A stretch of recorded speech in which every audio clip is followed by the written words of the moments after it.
جب وہ آئیں گے تیاری کرنے والی جو پہلی چیز کیا ہے وہ 3 سوال کریں گے. یہ چیز راسخ ہو جائے کہ میری زندگی کے ایک ایک قدم کے اوپر جس پہ میری ڈپینڈنسی ہے وہ اللہ ہے. جان لینے سے یہ جواب نہیں نکلے گا، بلکہ جس شخص نے اسلام کو اپنا وے آف لائف بنا کے زندگی گزاری ہوگی صرف وہی جواب دے سکے گا. پہلی چیز کیا ہے کہ قبر میں جب جو ہی انسان کو ڈالا جاتا ہے تو ہمیں احادیث سے پتہ لگتا ہے کہ اس کے پاس 2 فرشتے آتے ہیں، منکر نکیر. اور وہ منکر نکیر کیا ہیں؟ ان کے حلیے کے بارے میں اللہ کے نبی صلی اللہ علیہ وسلم نے فرمایا، جو مستند احادیث کے اندر بات آئی ہے، فرمایا کہ یہ وہ فرشتے ہیں جو سیاہ رنگ کے ہیں. اور آپ صلی اللہ علیہ وسلم نے فرمایا کہ ان کی آنکھیں نیلے رنگ کی ہیں اور ان کے بال لمبے لمبے ہیں اور ان کے 2 دانت ہیں. جب یہ میت کے پاس آتے ہیں تو وہ زمین میں 2 دانت گڑھے ہوئے ہوتے ہیں اور زمین کو توڑتے ہوئے اس میت کے پاس آتے ہیں اور اس کو اٹھا کے پوچھتے ہیں کہ اب اس سے پھر سوال پوچھتے ہیں کہ من ربو کا، تیرا رب کون ہے. تو یہ فرشتے جو ہیں ان کو ہر شخص نے دیکھنا ہے. اور میرے علم میں ایسی بات نہیں ہے ان فرشتوں کے بارے میں جہاں پہ کہیں یہ مینشن ہو کہ جو ایمان والا ہوگا اس کے پاس یہ خوبصورت حلیے میں آئیں گے یا کافر کے پاس ڈیفرنٹ حلیے میں آئیں گے. کیونکہ جو روح قبض کرنے والے فرشتے ہیں ان کے بارے میں تو ہمیں حدیث سے پتہ لگتا ہے کہ ایمان والے کی جب روح قبض ہوتی ہے تو اس کے پاس روشن فرشتے آتے ہیں، اور جو کافر کی روح قبض ہوتی ہے تو سیاہ رنگ کے فرشتے آتے ہیں. یہ ڈفرینس اللہ نے وہاں پہ رکھا ہے. لیکن قبر کے سوالوں کے اندر یہ ڈفرینسیشن نہیں ملتی، یعنی کہ ایک مومن کو بھی اسی حال میں نظر آئیں گے اور ایک کافر کو بھی اسی حال میں نظر آئیں گے. تو پہلی ہی خوف والی بات یہ ہے کہ ان کو ان کی اصل حلیے میں دیکھنا جو ہے وہ ہر انسان نے جو ہے ان کو دیکھنا ہے. اب جب وہ آئیں گے تو تیاری کرنے والی جو پہلی چیز کیا ہے وہ 3 سوال کریں گے جن کی ہمیں پریپریشن کرنی ہے. پہلا سوال کیا ہے؟ وہ پوچھیں گے من ربو کا، تیرا رب کون ہے. اور یہ سوال بڑا اسپیسیفک ہے. وہ یہ نہیں پوچھیں گے کہ تیرا الہ کون ہے، تیرا خدا کون ہے، بلکہ کیا فرمایا؟ تیرا رب کون ہے. کیونکہ رب کا جو کانسیپٹ ہے اگر وہ ہمیں کلیئر نہیں ہے اور اللہ کو ہم نے رب مان کے زندگی نہیں گزاری تو وہاں پہ جواب دینا آسان نہیں ہوگا. رب کہتے ہیں خالق، مالک اور مدبر، 3 چیزیں اس میں شامل ہیں. اور عربی کے اندر عورت کو جو ہے وہ کہا جاتا ہے رب البیت کہا جاتا ہے، گھر کی چلانے والی.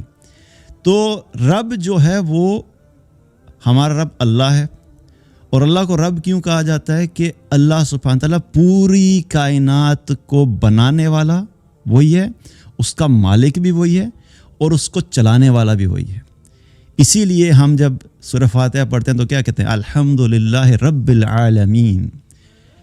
اللہ کی جو ہے وہ تعریف کرتے ہیں اور ہم کیا کہتے ہیں کہ وہ رب جو تمام جہانوں کا رب ہے، یعنی تمام جہانوں کا بنانے والا بھی ہے، مالک بھی ہے اور چلانے والا بھی ہے.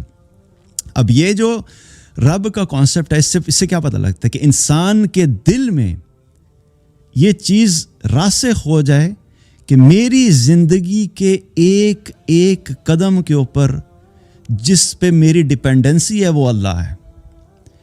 میرا اللہ ہی ہے جو میری ہر چیز کو چلانے والا ہے. میری سانس میرے اللہ کی وجہ سے چل رہی ہے، مجھے رزق میرا اللہ دے رہا ہے. اگر خوشی ہے تو اللہ کی طرف سے ہے، غم ہے تو اللہ کی طرف سے ہے، صحت ہے تو اللہ کی طرف سے ہے، بیماری ہے تو اللہ کی طرف سے ہے، آزمائش ہے تو اللہ کی طرف سے ہے. ہر چیز، ہر وقت میں، ہر عمل میں انسان کے دل میں یہ احساس ہونا کہ یہ سب اللہ ہی کی طرف سے ہے. یہ ہے کہ انسان کے دل میں رب کا کانسیپٹ، کہ انسان اپنے دل کے اندر، اس کے شعور اور لاشعور کے اندر یہ چیز پختہ ہو جائے کہ اللہ کے سوا مجھے کوئی کسی قسم کا نہ کوئی فائدہ دے سکتا ہے اور نہ کوئی نقصان پہنچا سکتا ہے. یہ ہے کہ جس انسان نے اللہ کو اپنا رب بنا کے زندگی گزاری ہوگی. ورنہ جو شخص اپنی زندگی کے معاملات میں ہر وقت مخلوق پہ ڈیپینڈنٹ رہتا ہے، فلاں مسئلہ آئے گا تو مجھے یہ مسئلہ نکال دے گا، فلاں پرابلم آئے گا تو میرا یہ بندہ مجھے نکال دے گا. اب یہ کیا ہے؟ اسباب کے اعتبار سے مدد لینا وہ تو ظاہر ہے کہ ہمارے دین کی تعلیمات میں سے ہے، لیکن دل اور دماغ میں یہ یقین ہونا کہ نہیں یہ شخص مجھے اس چیز سے نکال لے گا، یہ شرک بھی ہو جاتا ہے۔ اور یہ پھر کیا ہے کہ اس نے رب اللہ کو نہیں مانا، اس نے رب اس بندے کو بنا لیا اپنا۔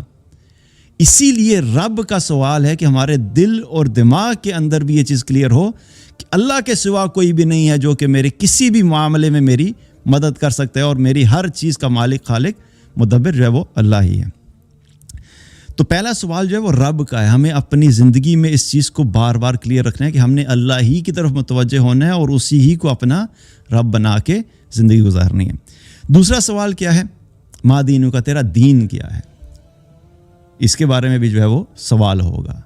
اب ہمیں کیا ہے؟ اس کا جواب تو یہ ہے کہ میرا دین اسلام ہے، لیکن صرف جان لینے سے یہ جواب نہیں نکلے گا، بلکہ جس شخص نے اسلام کو اپنا وے آف لائف بنا کے زندگی گزاری ہوگی صرف وہی جواب دے سکے گا۔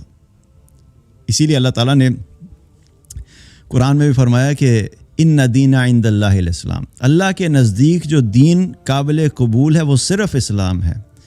ومن یبتغی غیر الاسلام دینا فلن یقبل منہ، اور کوئی شخص بھی اگر اسلام کے علاوہ اللہ کے پاس کوئی بھی اور دین لے کر آئے گا، اللہ تعالیٰ فرماتا ہے کہ اس سے ہرگز قبول نہیں کیا جائے گا۔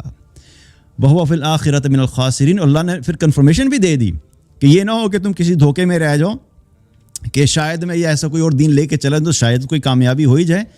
تو اللہ نے کیا کہہ دیا کہ ایسے لوگ پھر آخرت میں نقصان اٹھانے والوں میں سے ہوں گے۔ اسلام کے علاوہ کوئی اور دین اللہ کے ہاں قبول نہیں ہے۔ تو یہ چیز بھی کلیئر ہوگی کہ اسلام دین ہے، لیکن فرق صرف کیا ہے؟ صرف اسلام کو دین مان لینا کافی نہیں ہے، بلکہ دین کا معنی کیا ہوتا ہے؟ زندگی گزارنے کا طریقہ۔ یعنی انسان اپنی زندگی میں جب کوئی بھی فیصلہ کر رہا ہو، اس فیصلے کے اندر اسلام کو سامنے رکھ کے ڈیسیژن کرے، نہ وہ اپنی خواہشات کو دیکھے، نہ وہ اپنے فیملی سسٹم کو دیکھے، نہ وہ اپنے باپ دادا کے طریقے کو دیکھے، نہ وہ سوشل نارمز کو دیکھے۔ یہ سب چیزیں جو ہیں ان کے اوپر اسلام کو جو ہے غالب ہونا چاہیے، تبھی وہ شخص کہہ سکتا ہے کہ نہیں واقعی میں نے اسلام کے مطابق زندگی گزاری اور میرا دین اسلام ہے۔ کیونکہ اگر دل اور دماغ کے اندر اسلام کے علاوہ اور بھی چیزیں چل رہی ہوں گی تو پھر ہم یہ دعویٰ نہیں کر سکتے کہ نہیں واقعی ہم لوگ اسلام کے مطابق زندگی گزار رہے ہیں۔